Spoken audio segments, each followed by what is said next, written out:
Welcome to the 2-Month Review, the weekly podcast brought to you by Open Letter and 3%, in which we take one giant book, break it down bit by bit, section by section, talk about it, analyze it, make jokes, have fun. This season has been all about The Dream Part by Rodrigo Fresan and Will Vanderheiden, and today we will be concluding it, finishing with the whole story and looking back at the whole book.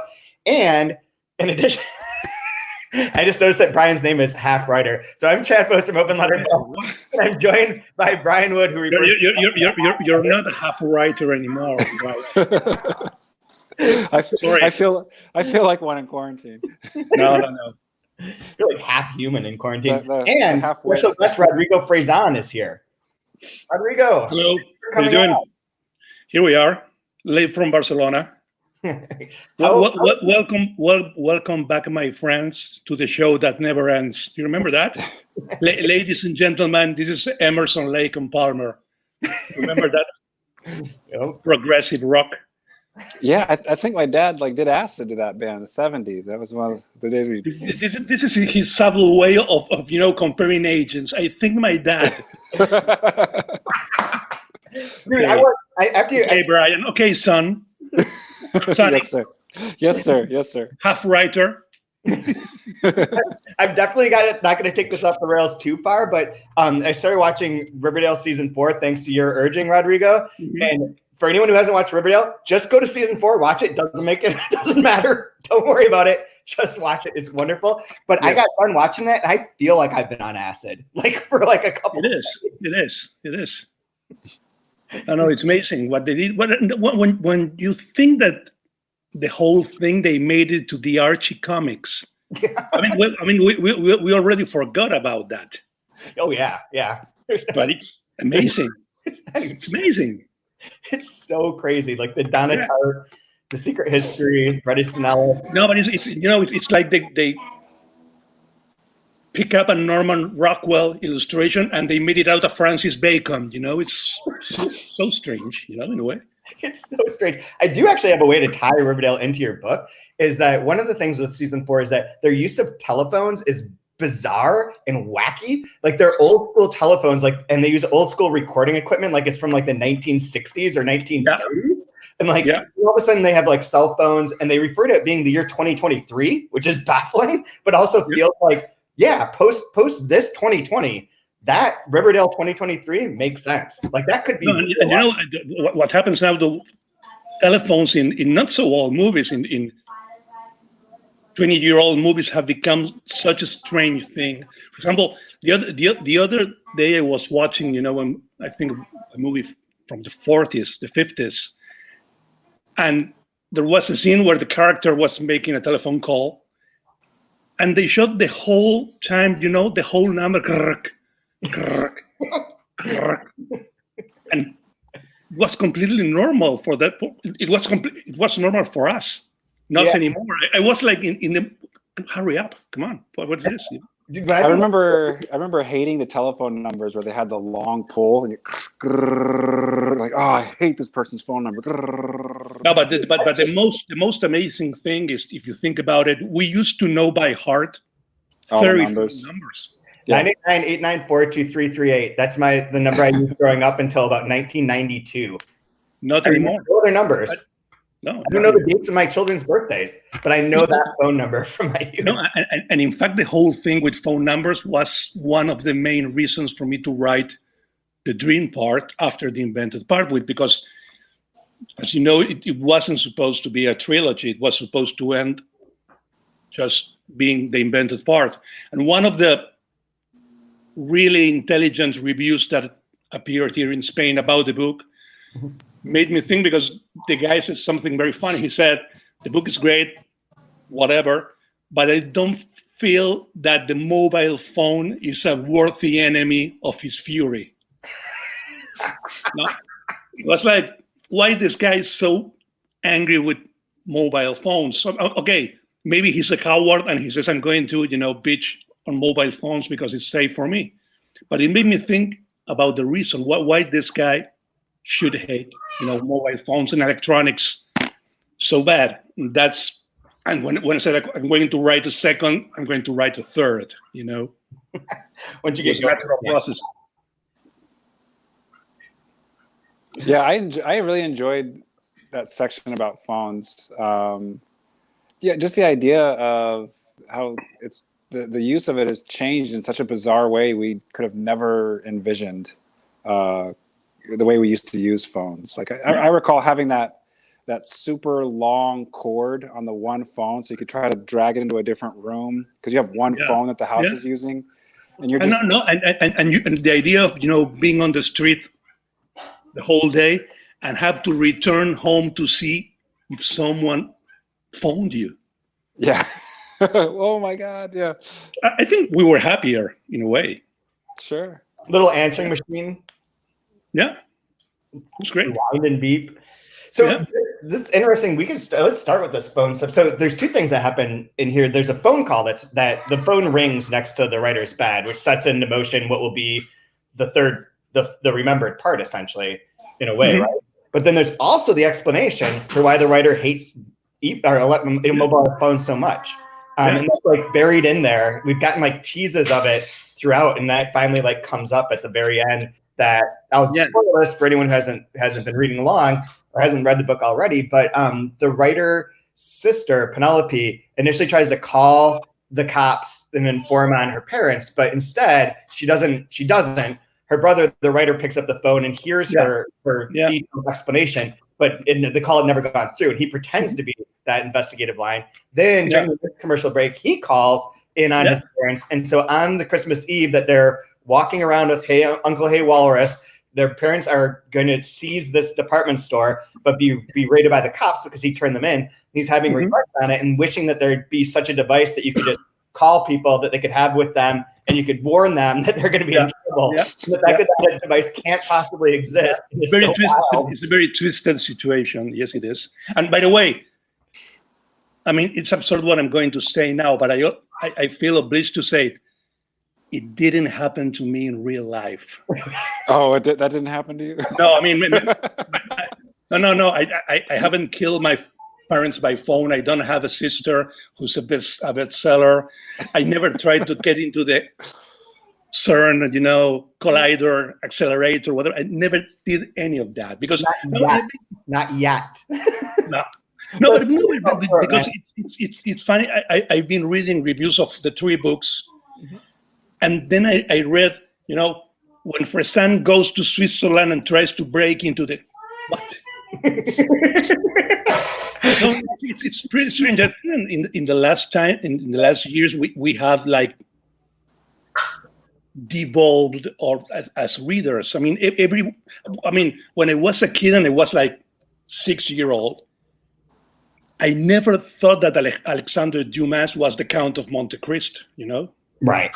Wait a second. Now everyone thinks it's autofiction, Yeah. It's absurd. I don't know how that started exactly, but it feels like it's been going on for that path for a long time. And I think there are maybe two trends that converge. One being the sort of success of the female writer in France, which then gets really amplified by like Knausgaard and that kind of stuff. Especially Knausgaard. But then the second thing of like people only wanting to write what they know from an identity politics standpoint in the MFA programs here in the States. So the safest way to write what you know is through autofiction, because then it can't be. No, and I think it's also blogs. People is telling their own lives all the time and tweeting about their lives. So everyone thinks, oh, if he wrote it, then he lived it. Yeah. Anything, It's really hard to create fake personas on Twitter. Absurd. Actually not, but it is hard to keep those voices. Yeah. I like that you did bring up the part about how people are reading these days. Because reading this book, your first book, it felt like a book about writing, and this book felt like more a book about reading.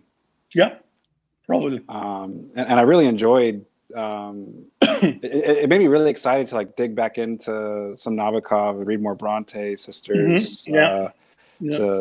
I want to read some of that. Saul Bellows' childhood nemesis sounds really interesting too. I haven't read much of him, but was that something that was really on your mind as you were going through this book, the act of reading and how writers read, or do they read enough? Are they reading closely enough? I believe I really liked, and I believe in books that makes you want to read or write. those were the important books for me. And okay, in these books, there are lots of my obsessions. I mean, 2001 and Bob Dylan and Nabokov and the Kings, whatever. But the real challenge for me was how to make those personal obsessions that work for me just as things I really liked a lot inside that story and make them like important part of the life of the character, you know, because I wanted, you know, 2001 being important because of Nabokov being important because of this, you know, Bob Dylan being, I mean, Wuthering Heights being important, you know, and there are like motifs that repeat in all the 3 books. I mean, when I decided to write 3 books, my challenge was to, I mean, they were written in Spanish and you read them in English, written by Will van der Heijden, God bless him, you know. But the idea was that more than that, every one of the books was written in a different language, you know, like the language of how you invent, how you dreamed, and how you remember, you know. That's why maybe the dream part is the most, well, it's obviously, as you know, the complicated second act. It's always the second act has some sort of comes from somewhere and goes who knows where, you know. And it's dreams. This is the Matrix Reloaded of your trilogy. Yeah. Sort of.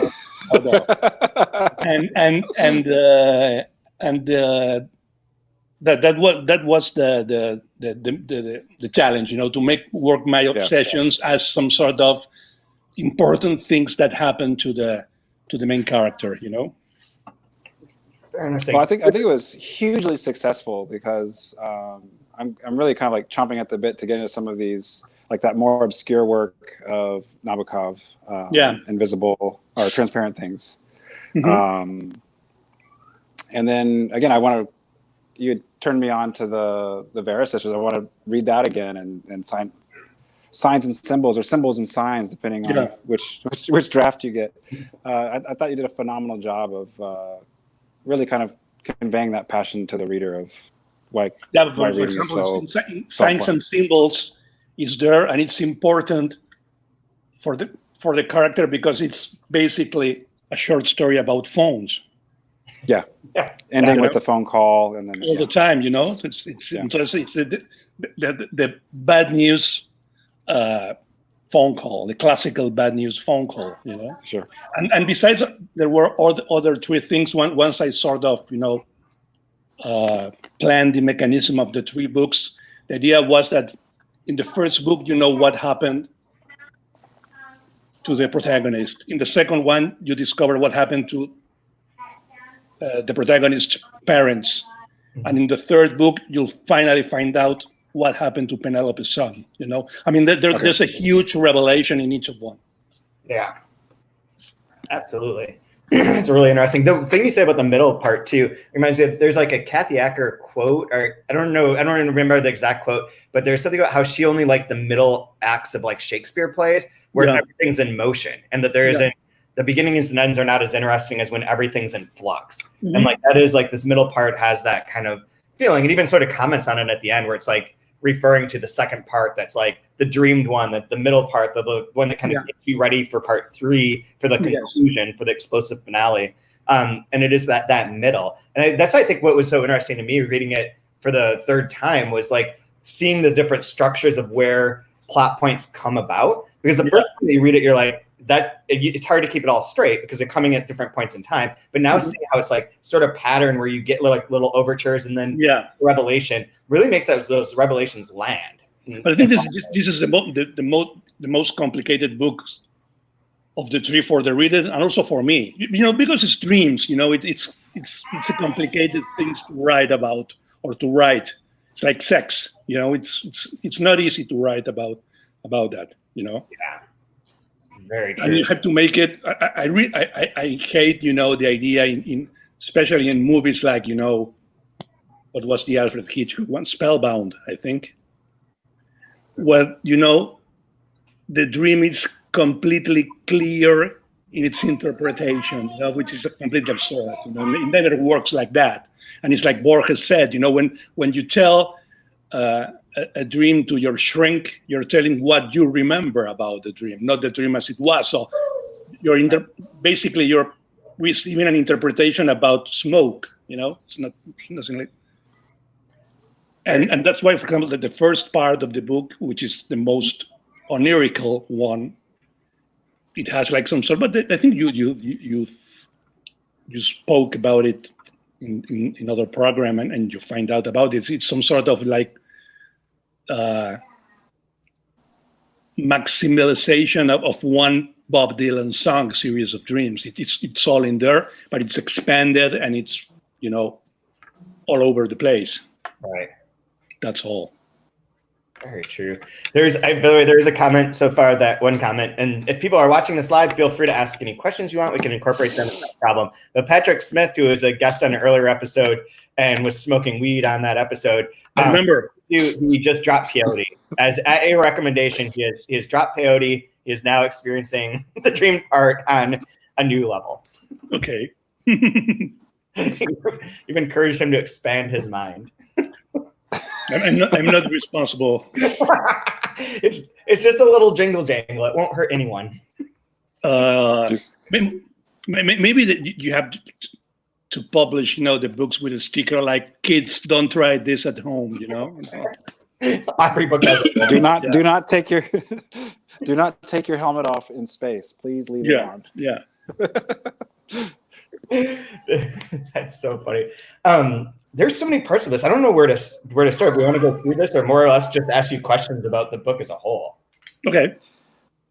I have one just basic question. It's probably a boring question, but how did you structure the novel and write it? Because it's it has that kind of schizophrenic feel of moving around through time and place in a way that's clearly not linear. But how did you make sense of it when you're writing it? That's not the right question.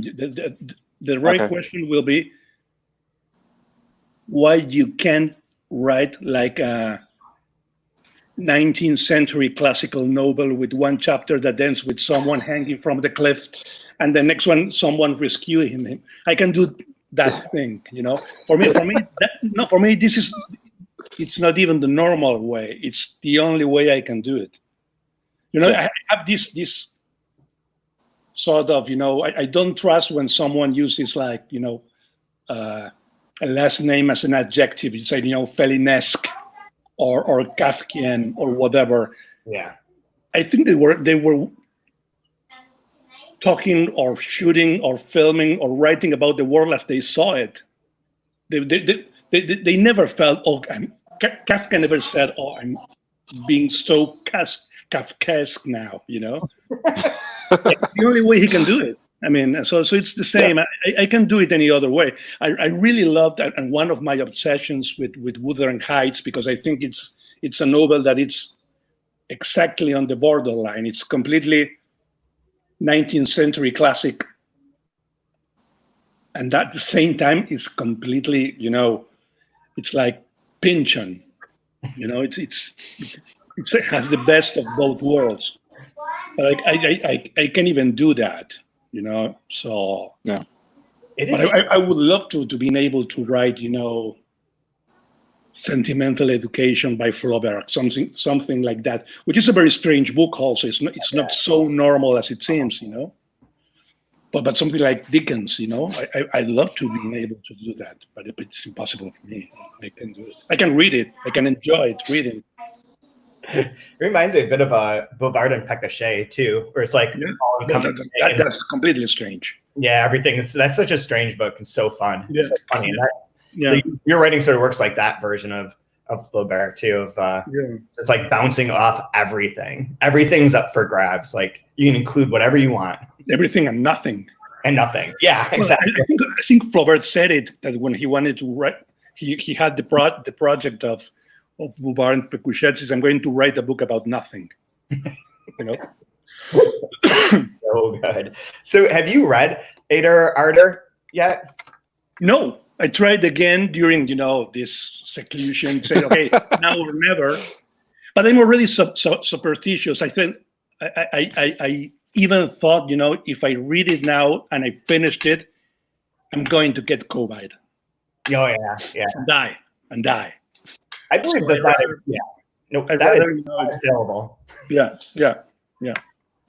So I let it rest for the next time, for the next pandemic. You mean October?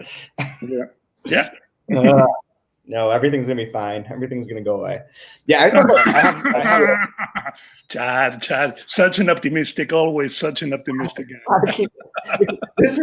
It's always 3:00 where I start to bottom out. Like there's waves of depression, and 3:00 is my first wave of like, oh, this is never gonna be okay. Here sort of desescalating everything in France, in Italy, in Spain now, and they're giving you all the instructions for the new normality. It doesn't mean anything, the new normality is the abnormality, as we all know, And for example, today they published, the things, how you're going to behave at the beach. Nice. So you're going to have like a square, 4 feet square for 3 hours only. You have to use an app in order to make the reservation for that portion of the beach. You have to make another reservation to get into the sea, another one, if you want to get into the sea. And if you start drowning and you're rescued by a lifeguard, you have to know that he's not going to practice mouth to mouth. So, it's up to you. They'll take you out. They left you, on the shore. Leave, man. No. Very strange. It's very strange. And people and the people, it's completely like, it's like the end, the last scene of the Seventh Seal by Bergman. Mm-hmm. Everybody's like dancing on the streets and kissing each other and like sort of, all the virus, jumping from one. You can almost see it, the bacteria, like, I don't know. That's so scary. And I just saw on the TV news, you're going to watch it now. I think that they discovered in Holland that in a venison farm, the virus jumped from a venison to humans. So there we go. Yeah, we'll just live inside the dream world for a while. Yeah. The infected part. The infected part. Part 4. Yeah, I don't know, but it's going to be the part 4, but it's going to be 1 page long. Yes, yeah. That will be like SOS. Goodbye. Bye. Yeah. So I don't want to. Well, it might be a little early to do this, but what are you thinking now that the 3rd volume, the remembered part, has come out in Spanish and in French as well, correct? No, in French it's going to be it's going to take like 1.5 years, 2 years. Okay, so same thing. So same as Hero is being translated. But now that you're done with the whole the triptych, what's next? I'm going to cry to the bathroom and come back. Okay. No, I haven't thought about it. No, the last one came out in Spain and Latin America in October, and I had to do the whole press. I was even still doing press in March when the lockdown. Right. So I decided that I didn't want to start anything new in this situation and finish it in another. If tomorrow they said, okay, this is going to take like 5 years, right. Okay, I'll start. But you know what?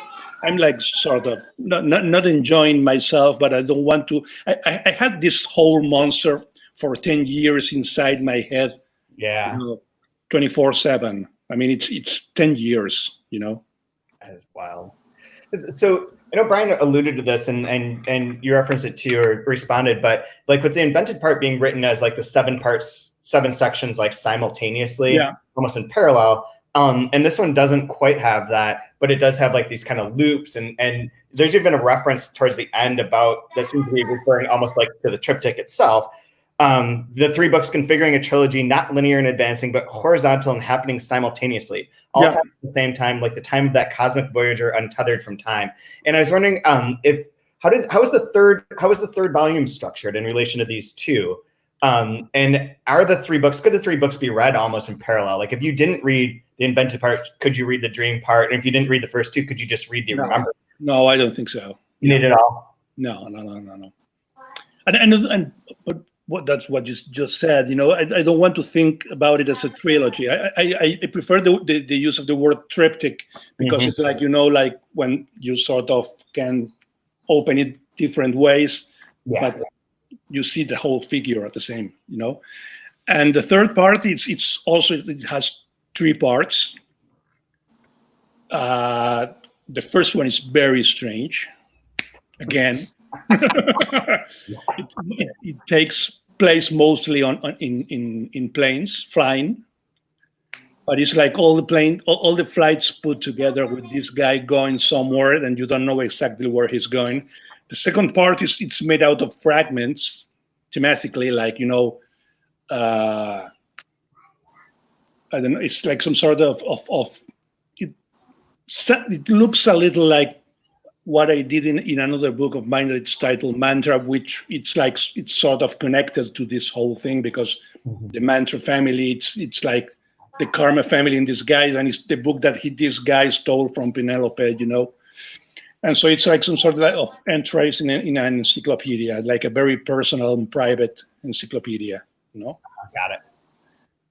And the third part, it's short compared to the other two, very short, very different. It's like the first time that it's completely like an action movie, it's explosions. I mean, it's like the guy finally, acting and having to do something with all the things, and being happy about, I finally left behind all this literature, stupid, masturbation, Nabokovian, Belowian, Dylan-esque Kubrickian thing, and I'm trying to be me and do something to redeem myself in the eyes of all the dead people I left behind and around, But in the second part, in this sort of encyclopedia entries, there are lots of like micro stories.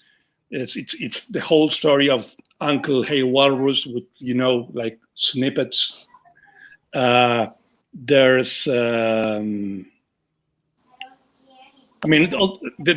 the third. Another thing that the sort of made tied the three books together is that every one of the parts has like some sort of totemic book. The first one is Tender is the Night, and the second one is Wuthering Heights, and in the third one is Dracula.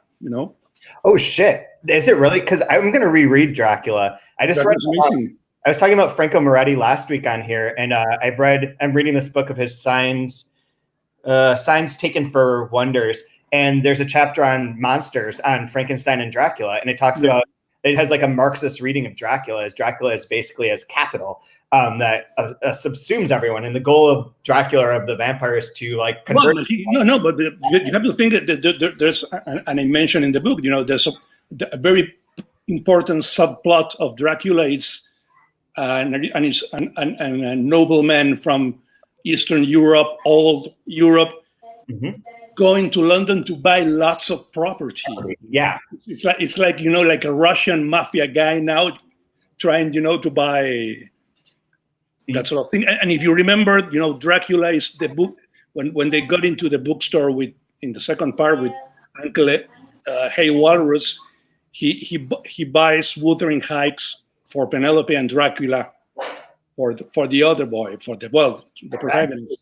That's interesting, because there is like the sort of to layer that onto the characters of the book. The writer does have a more totalizing sort of relationship to literature and to the construction of things, of trying to make it kind of complete or never ending, but like gathering more and more references, gathering more and more of the influences, and like making it like kind of a whole. Being able, even the idea of going into CERN and being able to be the God particle that rearranges and keeps rearranging. Yeah. Like a control. No, but the whole the idea of all those references, it's as I said before, there are things that interest me, and some of the ideas of the main character are mine, of course.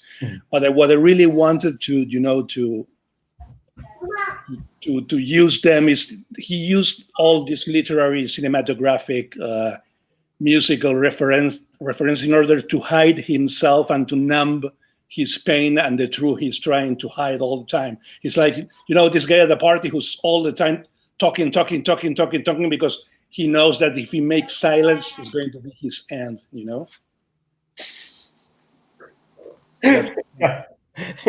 Like the scene in Riverdale where like Honey talks to Reggie. No, it's like a defense mechanism, Yeah. All that he knows, it's not because he wants to be a great writer. It's because he doesn't want, to acknowledge what happened to him, Yeah. One thing that strikes me as like being probably pretty true to life, but I'd like to get your take on it because you've been a published author for a number of years now and have had different parts of your career in different spaces, is the idea that comes up in here of like a writer no longer being someone who writes, but a writer being someone who plays the role of being a writer, and how you feel about that in today's world in particular. I don't know. I try not to think about it. I mean, it's getting harder and harder, being a writer, being a publisher. I mean, it's like, sometimes there are days when I wake up pretty gloomy and I think, we're living at the end of a cycle. I don't know what it's coming after this in terms of, writing and publishing and reading, but it never felt, this strange what is happening in terms of, I don't know. When the thing is, when I started reading, I read, I think, as a boy, mostly the same books my father read as a boy. Maybe even my grandfather read as a boy. And now there's this whole new thing that, every 5 years there has to be like a new childhood, young adult classic, with, Harry Potter, The Hunger Games, whatever. And for me, it's completely strange, the idea of a whole generation having read the whole Twilight series and never read Dracula. Right. But it's or even Interview with the Vampire by Anne Rice, which was a good book compared to Twilight. Yeah, I remember reading that as a kid. Yeah. So I don't know what's happening. I don't know if I even want to know what's happening. Yeah. Anyway, the one who is going to real suffer this is half writer here. Half writer is going to suffer. I'm already done.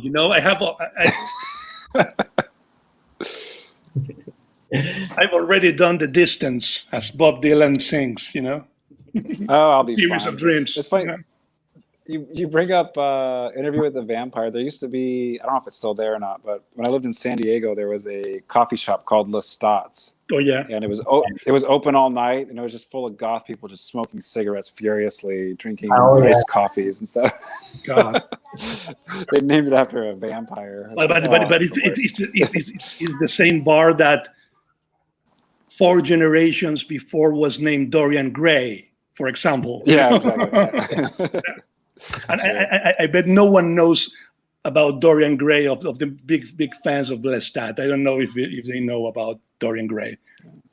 Fair enough. Probably. So with Dracula being an influence on the third book, are there going to be quite a few letters? The use of letter. Is there a use of letter writing in the third no, book?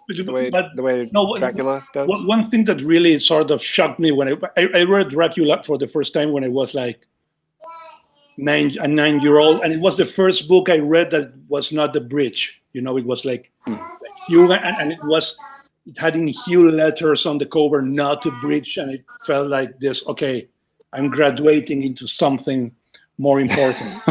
And the thing that really shocked me about Dracula, and it was my first sort of sophisticated thought as a 9-year-old reader, is that I mean, they can never do this on the movie versions, and I have seen the movie versions up till then.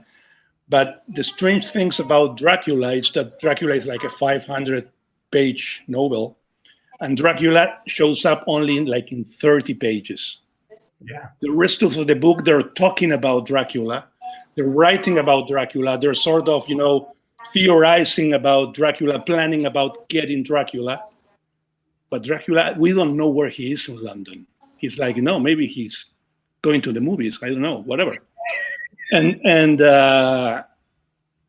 that's amazing. It's really a strange idea, the absence of the monster. And the three books plays a lot with the absence of the monster. It's already like there. It's like mentioning a few lines once in a while what happened, but it's always like some sort of like a vampire in a way, like the character being vampirized by his past, basically.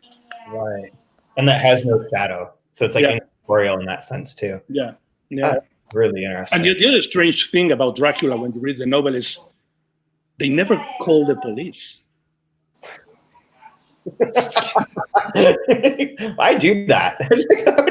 I mean, you go to Scotland Yard or Sherlock Holmes, which is contemporary, and say, look, there's a Transylvanian blood-drinking count loose in London killing people. Do something.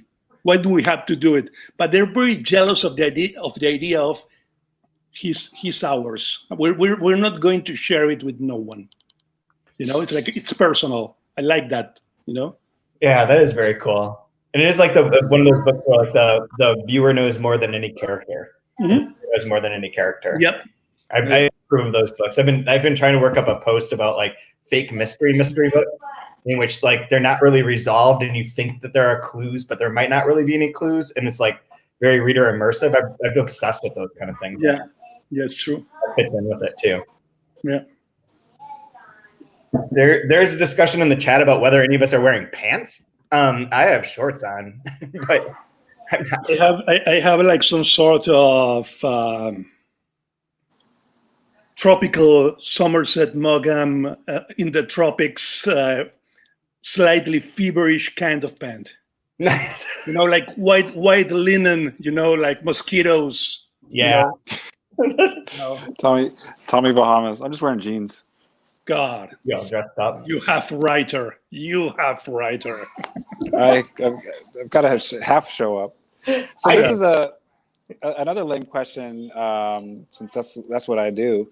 A lot of folks that listen to this show are involved in the world of translation in some way. What has your relationship been like with Will and the translation of the books? Amazing. He's amazing. And there's one of those.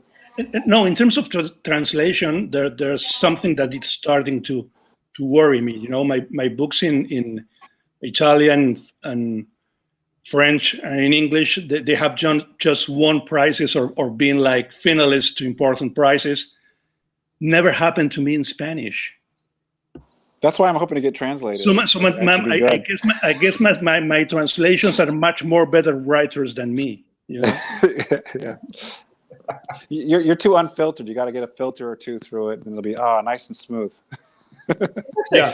Question I was going to ask you. That reminds me of how much of it. So the books are always so exploratory. The narrative voice is very exploratory. Is very like grabbing everything, the lists, all the things that kind of get thrown in there. But the plots exist. There's like a structured plot. How much of your writing when you do these is just like inventive, coming up with things, and what the beats are, but you're really just building as you go? Or are you someone who plots out a lot more and then riffs off of those plots when you get down? Well, what I try to do when I write is trying to be being a reader of myself as much as I can, in the idea of thinking what is going to happen next, or surprise myself. I mean, I don't want to have everything planned before sitting down to write. There are some writers who do that, and there's a long section of the third book about this, and I admire them, but it's not fun for me at all. I mean, it's if I know exactly what is going to happen, I don't have to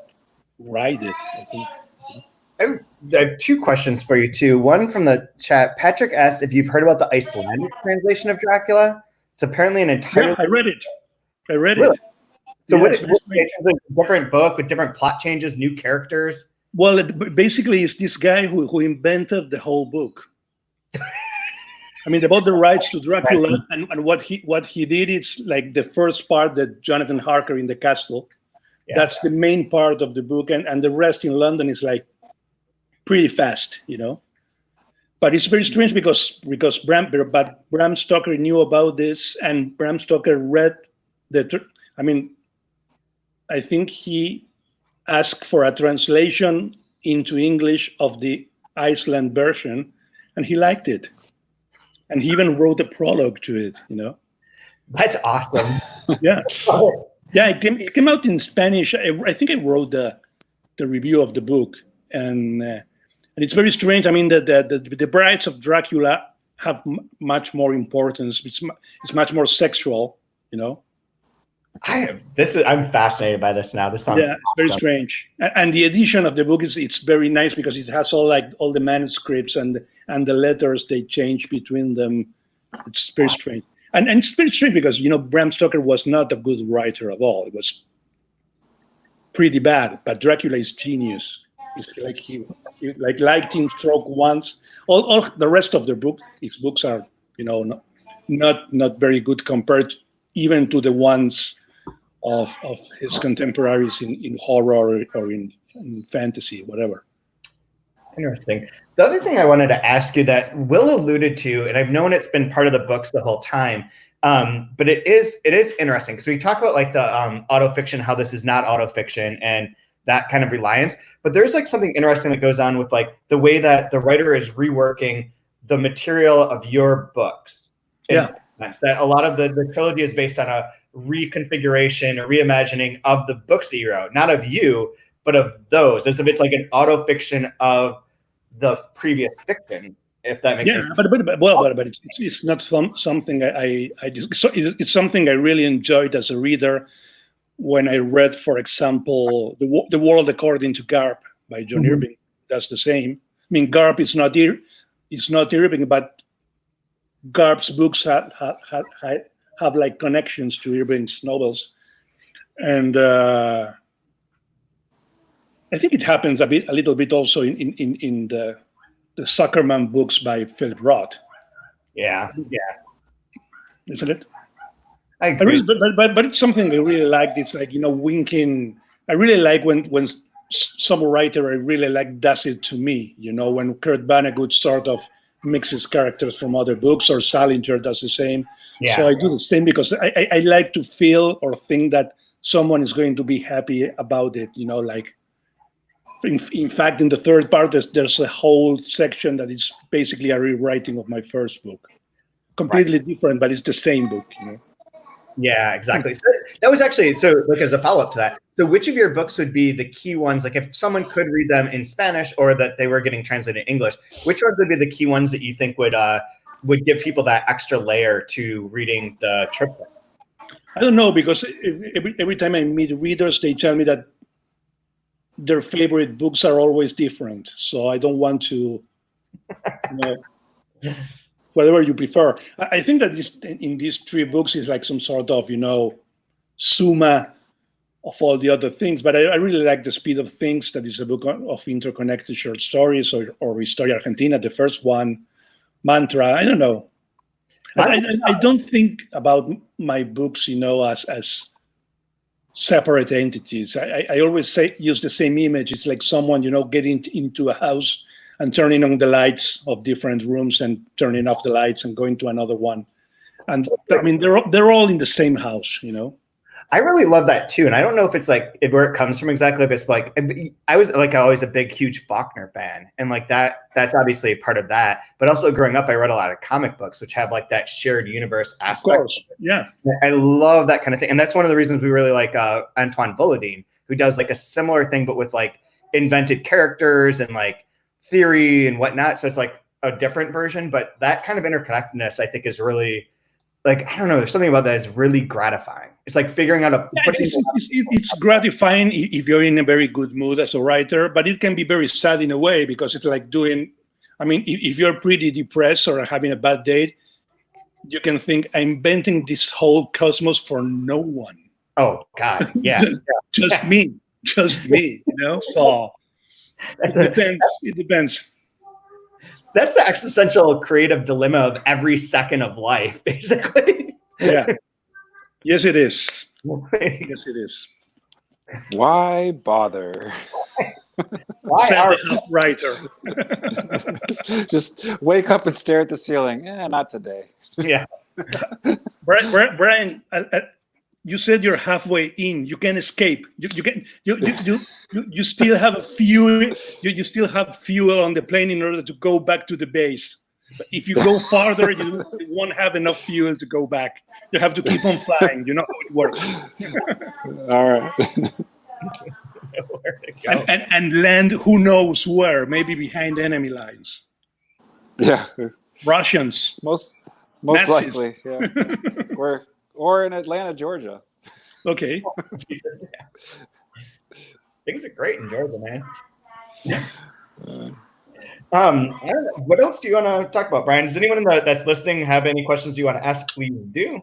At any point in time, we can make this like sort of like a live event for everyone who's watching. I can't wait to read Mantra myself when Will finishes that, because I know that's kind of like an text for the karmas, and I really can't wait to see how that plays. Yes. Well, it's the book he stole from. It's Penelope's story, sort of redefined in order to make a deadline he has for a book he already sold on Mexico. So he sort of and that's why Penelope's best revenge is, okay, now I'm going to be a bestseller writer, and I'm going to you're going to be mine. You're going to be my slave. I'm going to pay for all the bills. Until I burn down or someone burns down the. Yeah. She's killed, by the crazy nun. And she is, Iris from the first part. It's one of the karmas. The nun. Oh, okay. Yeah. No, that's true. That is such a subtle connection that I didn't even think of that until this. It's mentioned in passing in the dream part in just one line. If you read fast, you skip it, but it's on purpose. Oh man, yeah, because I saw the crazy nun, but I forgot that she got sent to the nunnery. And yeah, she is. She went after her. Yeah. It's a book that tricks you in a lot of ways. Like, your writing tricks you because you get so caught up in the enjoyment of it that like the little parts that are like the really important parts, you can miss. Yeah. Some of them are laid out like in real life. Yeah, like in real life. Or like anytime that you assume, like the referential mania thing is really striking home with me right now in terms of like all the thing I've been doing about these signs and symbol stuff of like, you like in the book, like you're paying attention to certain things, but you might not be paying attention to the right ones. Like the clues that you think are clues are not always signified as being the most important clues. And like other things can go just by because you're caught up in like, oh, this is how Bob Dylan is the whole book. Or like, here's how this all connects, and trying to make everything fit together. It's easy to miss the things that are most important. Or anyways. Yeah. That's amazing. It's amazing. It's an amazing book. And reading it what it is. Like really, really brings it home. Having to read it like fast in a week is tough, but like reading it like this is so enjoyable. I'm glad it is. Really. Thank you. So, Brian, do you have a question? Or otherwise, I was going to ask like a silly question. You can ask a silly question. Go ahead. I was going to ask a silly question. Oh, I have a serious question too, kind of. My silly question is, what are you reading and watching in your quarantine that's keeping you going? Right now? Yeah. Because quarantine many weeks ago started. Yeah, anytime throughout this period. I read David Copperfield again, which was amazing. I read the Moonstone by Wilkie Collins, which I haven't ever read, and it's really, really, really good. I've always wanted to read that, and I never have. I mean, it's really, really good, really good. I'm reading now this new biography of Robert Stone that came out with the book of his essays. Oh, nice. I read Woody Allen's autobiography, which is fun. Oh. It's fun. Wow. I read the new book by Lydia Millett. Oh, you did? I've been waiting for my copy of that, and I haven't gotten it yet. I love her. Yes, but she's very good. I think that she and Otessa Moshfegh are like, very, very good, both of them. What other thing I read? Well, I tried to read Ada or Ardor again, of course. No go. No good. Don't do it. That. Aside from superstition, what is it that stops you? I always arrive to a point about page 65 where I think, stop. But it's not because I don't like it. It's because, stop, We're gonna make that one of our future 2-month review seasons and have you on the last episode to talk about it. About the books that scream to you, stop reading me. Right? Because I don't think it's me. It's the book that screams at me, stop. Don't go any further. This is not good. I think that's about how many pages I read back in 2010 when I tried to read it. I read about 65, 70 pages, and then it was just I can't do this right now. Yeah, but it's not because I don't like it, and I really sort of understand what he's trying to do.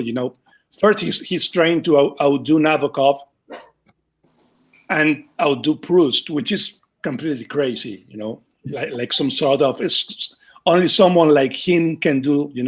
Yeah, I'm going to be better than Proust now.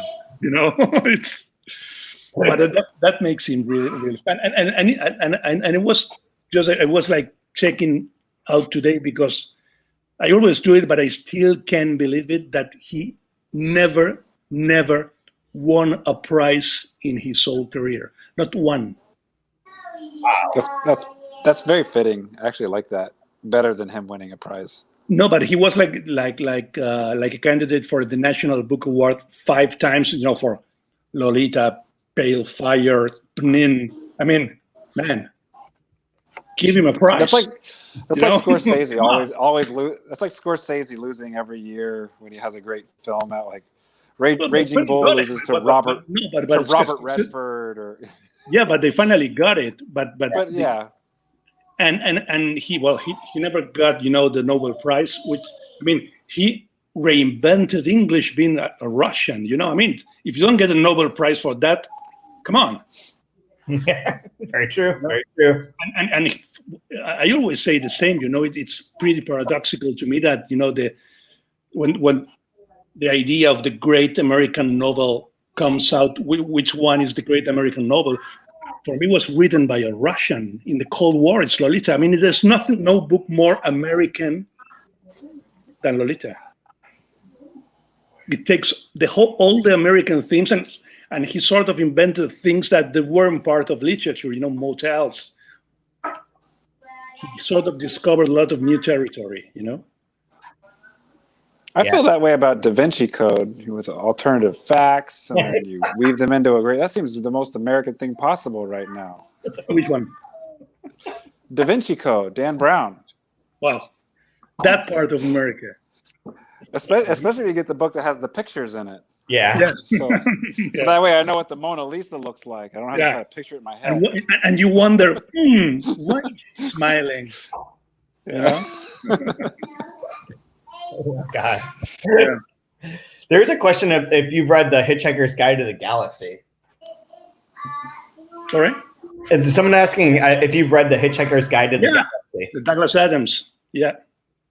I remember reading as a kid too. From Patrick, he said it blew open his concept of the voice a novel could have. And I kind of remember that as being a similar reaction of reading that and being oh, well, books can be conversational and not Yeah, but the thing with The Hitchhiker's Guide and that sort of, Doctor Who also, that pretty English idea of science fiction is that basically, they take the whole set of, the Angry Young Men books of the 50s, and they make some sort of science fiction with them. But it's the same characters, of the loneliness of the long distant runner, or looking back in anger. I mean, all those, sort of proletarian city English novels in outer space. I like that. Very true. You know what? I couldn't remember, and I couldn't find it in here. But what is the ingredients for a mantra for the drink? It's a secret. There's one ingredient that I don't know because he never told it to me. Oh. There's one. It's like the secret ingredient of Coke. Coca-Cola. Yeah. But I think it has pisco, tequila, ginger ale, grapefruit juice, and another one that I don't remember which one, and the secret one. But it's something like that. That's right. That sounds right. I remember pisco. I forgot. Yeah. It's closed now. Closed. The bar is. We're waiting for it to open again. Oh, important question. Do you drink bull shots? Yeah, in winter. Okay. It's my winter drink. Wait, do you drink it chilled or do you drink it warmed up? Once. It was so much cold. Yeah. It was No. I mean, no. Don't drink it warm. I think it's pretty depressing, in a way. It's really intense. And if you drink it warm, it must taste like someone you left up on a shelf for 2 days, and you discover it's still there, and like some sort of urine sample for an analysis. Yeah, I drank that one cold, and that was bad. But then people were like, "No, you should drink it warm." I was like, "That sounds worse.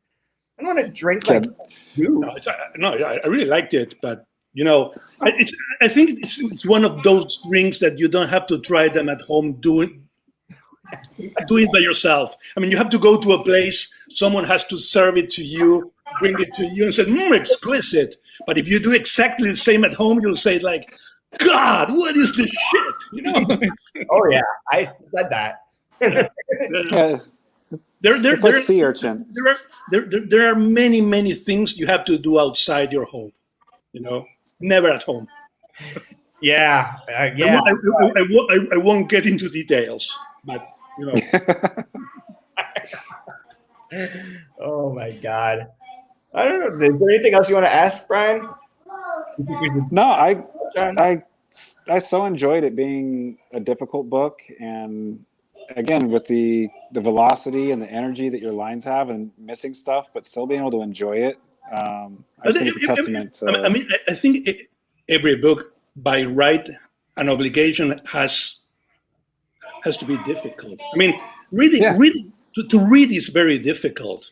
I mean, if you think that there was a time in your life that you didn't know how to read, and you have to learn to read and put in order all these signs, and they go through your eyes and go up inside your head, and maybe they sort of produce images. It's very good. It's a very difficult thing to accomplish. So the idea, it was always very strange to me that now there were, bookstores are like opening up, and publishing houses are like going back to work here, and they are like interviewing publishers, and they're saying to them, well, where are the books of this strange run thread, the books that you're going to push now that after the quarantine? And they're all saying things like, well, they have to be very simple, funny, not complicated, easy to remember. And I'm thinking it has to be the opposite.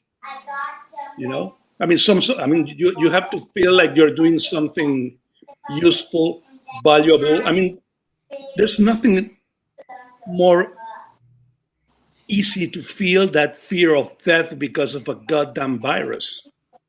That's easy enough. I mean, go do something complicated in order to sort of try to defeat that sort of easiness,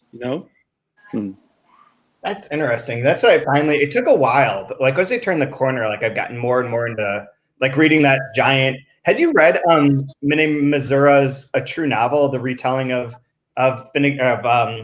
Wuthering Heights, the Japanese version? Have you heard of that? Yeah, I read that one. Oh yeah, yeah. I love that. Yeah, it's very good. And another thing I tried to write, but I sort of made some sort of tentative steps into, sort of wetting my feet on the shore. It's like the tale of the Genji, the huge, but it's a bit like, you have to be like, you have to be in a very, very good mood and have lots of time. I only have lots of time. Yeah, I have a lot of time. Good news. Oh, yeah. And I have Riverdale, man. So all I do, my whole day is structured around getting everything done so I can binge watch as many episodes of Riverdale as I can. And I'm Riverdale is amazing. Every morning watching this show, and then I'm laughing hysterically by myself in like my daughter's bedroom, and then I get up and I listen to like a recap show that is by 3 comedians about it, and just hearing them talk about these episodes is like the funniest shit I've ever heard. I haven't seen that. In it is through this. And have you seen the new Rick and Morty episodes? I can't figure out how to get access to it because I don't have cable TV anymore. No. I mean, it's like I've never seen it. Well, there's one whole episode about like a metafictional train. It's like a literary workshop, Oh my god! And the last one, we saw it yesterday. It's you remember this? Well, it's a famous book and a true story and a movie. The one Alive, the plane that goes into the Andes and they end up eating each other. Yeah, the rugby players. Yeah, Uruguayan. You remember that? Mm-hmm. Yeah. Well, Rick and Morty do. There's a Rick and Morty episode. I need a young person to show me how to steal shows again because I've forgotten. No, it's amazing. It's amazing. Wow. Just remember, when you got to eat your friends frozen in the snow, you start with the ass. It's what if you have to eat your friends frozen in the snow, you start with the ass. That's what's going to get you through, so you can hike down to civilization. Exactly. Oh my god! What a nightmare. Well, I think we could wrap up here. I've got a favorite line that ties into a story that I have. This isn't necessarily my favorite line, but this is one that I want to bring up. It's actually a quote from Iris Murdoch. That, how is it done? It can't be difficult. Anyone can do it. It could be more like a little movement, a sort of quick turning away. I shall make that movement one day. How shall I know how? When the time comes, I shall know. My body will tell me, will teach me, urge me, push me at last over the edge. And I thought, that stood out to me during this period, but it reminds me of my favorite professor in college was my psych professor, one of them, the last one. And he used to do like basically stand up for like an hour, and like all the themes of psychology would come through it, but it wouldn't be like structured like a lecture. But one of his bits was about how he was really afraid of death for most of his life. But then, he was like, but you can't fuck it up. It's like the one thing that human beings can't fuck up. Like they fuck up everything else. Like there's nothing that people do that hasn't been fucked up, but nobody really fucks up dying. So like it's probably the easiest thing in the world. And using that logic, it'll be okay. So true. So true. Brian, do you have a favorite line from this section? Well, since we're quoting other authors and not Rodrigo, this is from. That's what you bring me here for. I mean, this is the final humiliation. No, revenge. This is from a writer named Norbakov. Why not have a reader reread a sentence now and then? It won't hurt him. That is an awesome quote. That is awesome. I absolutely the love part above it's good too, about don't edit out my long lines and the drawbridges and I love that. That was great. I have a favorite line also, which is it's in the first page. It says, "The Dream Part," Rodrigo Fresan, translated from the Spanish by Will van der Heyden, Open Letter Books. There we go. That's my favorite. Oh, wait, I have one more. For people who are listening, who are in the publishing or book industry. This is brilliant. I'm going to just read this whole passage. It'll take a second. Before long, in his fantasies, with IKEA's off the map, all there would be is all there would be in his vicinity were names of his same stature and talent of those who'd gotten more recognition than he had. Why? Because of pure chance or the skill of literary agents who'd gotten some publisher drunk during the long nights of the Frankfurt Book Fair before it was shut down forever after Islamic fundamental coinciding with the visit of the cartoonist author of Allah is Extra Large. Which has That's not me. That's not me. So much to it. It's like both the idea that like fame is based on chance, which is absolutely true, but then also like the Frankfurt Book Fair ending, which is quite possible. Yep. And what's the next book you're going to do here? The next ones we're going to do, the next book will be Cars on Fire by Monica Ramon Rios. Okay. And that will start in 2 weeks. And then we'll be doing 4x4 by Sarah Mesa, which will actually coincide with the release of the audiobook of 4x4. I just got the pub date is Bloomsday, so it makes me happy, for the audiobook version of 4x4. So anyone who's listening who doesn't want to buy the book, you can listen to the audiobook. And then we'll be doing the Book of Anna by Carmen Buyosa, which will be later, a little bit later at the end of July and into August. Okay. So we're doing those three like books that came out during the pandemic, all by Spanish female writers, all translated by females. So that's like kind of the running theme. And Book of Anna will be interesting because it is based on Anna Karenina, and is like sort of a takeoff of a part of a stray reference in there. Okay. Great. So I feel like I'm going to read Anna Karenina before we do that. Anna Karenina is amazing. And by read, I mean download the audiobook that Maggie Gyllenhaal read and listen to that. Okay. I read a book like a year ago, this mashup thing about Anna Karenina that is titled Android Karenina. Have you heard about that? Yeah, where is that? I did hear about that, but I don't remember the specifics. It's Anna Karenina with robots, and it's it's pretty interesting. Right. It's by Ben Winters. Yeah, Ben Winters. He's a good writer. I read, talking about the end of the world. He has this trilogy about the detective. Fuck yeah, that is amazing. That's love that. That's very good. And this one is very good because it starts. I mean, I think that it starts like something like all happy robots malfunction in the same way, but the sad robots malfunction on its own way. Each one of them, something like that. And it's pretty funny because it's a retelling of the book by Tolstoy, and there's an Anna Karenina and there's a Bronsky human, but they have their android doubles that have like a parallel life, each character. That sounds great. I really like Winters. I didn't read the Underground Airlines one, but that trilogy I thought was super funny. The Airlines one is very strange because it came out at the same time that the Colson Whitehead. I know. And it's exactly the same plot, but in the future. So weird. I won't say which one I liked the most, but I leave it like this, Yeah. Well, thank you very much, and everyone for tuning in. Thank you for another fun season of 2 Month Review. It was a pleasure. Thank you to both of us. Really, you for publishing the book, you for writing your book also, because it's an amazing book. Half writer, Thank you very much, Rodrigo. Go with the second, you'll become like a writer and a half, I'm sure, and you'll be in deep shit.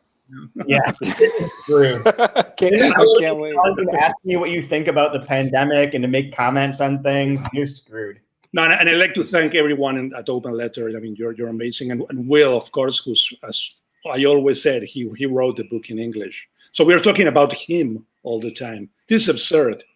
Yeah, that's I think Will is watching you and watching us. So thank you, Will.